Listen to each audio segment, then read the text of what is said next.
One, two, three. Hello friends, once again welcome back to my YouTube channel.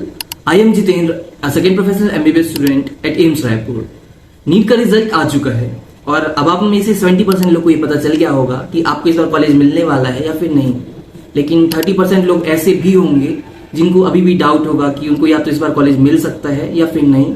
तो ऐसी situation में आपको क्या करना चाहिए? आपको ड्रॉप लेना चाहिए, आपको पार्शियल ड्रॉप लेना चाहिए या फिर आपको कोई अदर कोर्स ज्वाइन कर लेना चाहिए. आपके ये सारे डाउट्स क्लियर होंगे इस वीडियो में. तो ये वीडियो आपके लिए बहुत ज्यादा हेल्पफुल होने वाला है, तो आप वीडियो को एंड तक जरूर देखना. So let's start the video.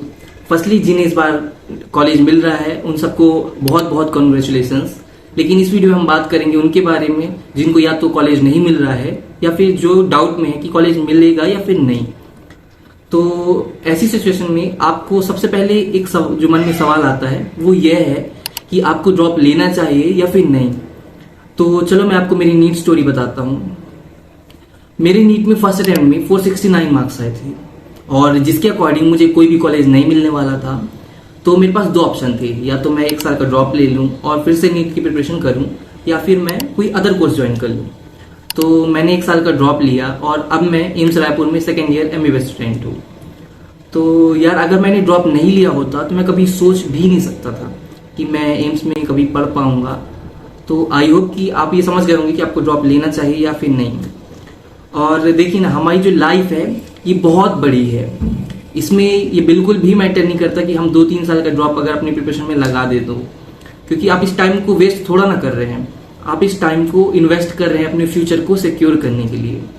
और अगर आप ड्रॉप के बाद किसी अच्छे कॉलेज से आप डॉक्टर बन जाएंगे तो आपसे कोई भी नहीं पूछने वाला कि आप 1 साल की ड्रॉप के बाद डॉक्टर बने हो या 2 साल की ड्रॉप के बाद.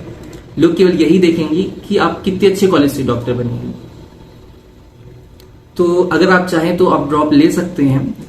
लेकिन आप ड्रॉप लेते समय आपको एक बात जरूर ध्यान में रखना चाहिए कि जो ड्रॉप ईयर होता है ये बिल्कुल भी इजी नहीं होने वाला है, क्योंकि इसमें आपको मतलब मेंटली प्रिपेयर हो जाना चाहिए. क्योंकि आपको अपनी फैमिली के, रिलेटिव्स के और नेबर्स के बहुत सारे नेगेटिव कमेंट्स मिलेंगे, बहुत सारे ताने खाने पड़ेंगे.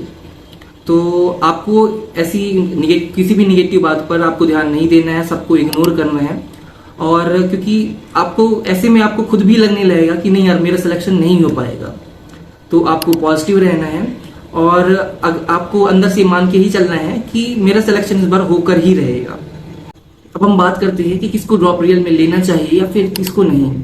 तो देखो यार, अगर आपको पता है कि आपने लास्ट टाइम मेहनत किया था लेकिन आपका सिलेक्शन नहीं हो पाया है, या फिर आपने लास्ट टाइम ठीक से नहीं पढ़ा था, आपसे गलती हो गई थी, लेकिन इस बार आप अच्छे से पढ़ोगे तो और अब आपकी नेक्स्ट ईयर आपके मार्क्स भी इंक्रीज हो जाएंगे, तो आपको ड्रॉप ले लेना चाहिए.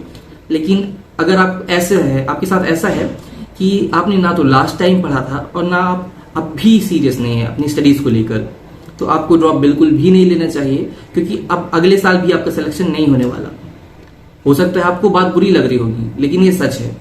क्योंकि आप ही देखिए, नीट में कंपटीशन दिन प्रतिदिन बढ़ता ही जा रहा है. इस बार 21 लाख बच्चों ने फॉर्म भरा था. तो एक अच्छा कॉलेज पाने के लिए आपको बहुत ज्यादा मेहनत करनी होगी. बहुत सारे लोग का डाउट आ रहा था पार्शियल ड्रॉप के बारे में कि भैया क्या हम कोई अदर कोर्स जैसे कि BSc, BDS, BMS करने के साथ साथ अपनी नीट की प्रिपरेशन कर सकते हैं या फिर नहीं. देखो यार, चाहे आपका इस बार कोई सा भी ड्रॉप रहा हो, फर्स्ट, सेकेंड, थर्ड, फोर्थ, कोई सा भी ड्रॉप, और आपके 400 to 500 मार्क्स आए हैं, तो आपको 1 साल का फुल ड्रॉप ले लेना चाहिए. क्योंकि आप 1 साल में बहुत ही इजीली 600 to 650 मार्क्स स्कोर कर सकते हो. और अगर आपका ये फर्स्ट या सेकेंड ड्रॉप था और आपके 300 या फिर उससे कम मार्क्स आए हैं, तो ऐसे में भी आपको 1 साल का फुल ड्रॉप लेना चाहिए. नो डाउट इसके लिए आपको बहुत ज्यादा मेहनत करनी पड़ेगी, बट फिर भी आप अच्छा स्कोर कर लोगे. लेकिन अगर आपका 3rd या 4th ड्रॉप था और फिर भी आपके 300 या उससे कम मार्क्स आए हैं, तो ऐसे में अगर आप ड्रॉप लेना भी चाहते हो तो हो सकता है आपकी फैमिली वाले ना माने. तो आपको ऐसे में अपना 1 साल बचाने के लिए कोई अदर कोर्स जैसे कि BSc, BMS, BHMS, BDS कुछ भी ज्वाइन कर लेना चाहिए. लेकिन मेरे अकॉर्डिंग आपको BSc ज्वाइन करना चाहिए, क्योंकि ये रिलेटिवली थोड़ा इजी कोर्स है और इससे आप अपनी नीट प्रिपरेशन को भी अच्छे से टाइम दे पाएंगे. लेकिन अगर आप BDS और BMS जैसा कोर्स ज्वाइन करेंगे तो तो क्योंकि इसमें भी आपको काफी पढ़ना पड़ेगा, तो आपकी कॉलेज की स्टडीज और आपकी नीट प्रिपरेशन को मैनेज करना थोड़ा सा डिफिकल्ट होगा। तो मेरे हिसाब से आपको कुछ इजी कोर्स ही ज्वाइन करना चाहिए। अब हम बात करेंगे कि क्या आपको नेक्स्ट ईयर के लिए फिर से नीट प्रिपरेशन शुरू कर देनी चाहिए या फिर नहीं। तो यार, जिन लोग को अभी भी डाउट है कि उन्हें कॉलेज मिल पाएगा या तो नहीं, तो इन लोग के लिए सबसे ज्यादा मुश्किल होता है कि फिर से तैयारी शुरू कर पाना, क्योंकि ऐसे में तो पढ़ाई में भी मन नहीं लगता है। लेकिन चाहे कितना भी मुश्किल क्यों ना हो, आपको पढ़ाई शुरू कर देनी ही चाहिए। नो डाउट आप चाहे तो साथ में काउंसलिंग भी करा सकते हैं।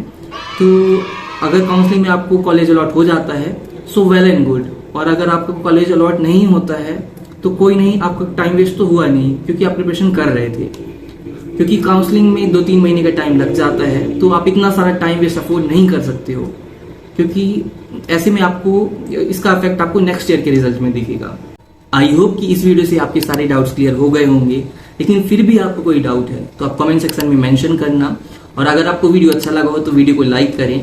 और आपकी इस नीट जर्नी में आपको गाइड करने के लिए अब से मैं ऐसे ही वीडियोस लाता रहूंगा, तो मेरे चैनल को सब्सक्राइब करना और बेल आइकन को प्रेस करना ना भूलें।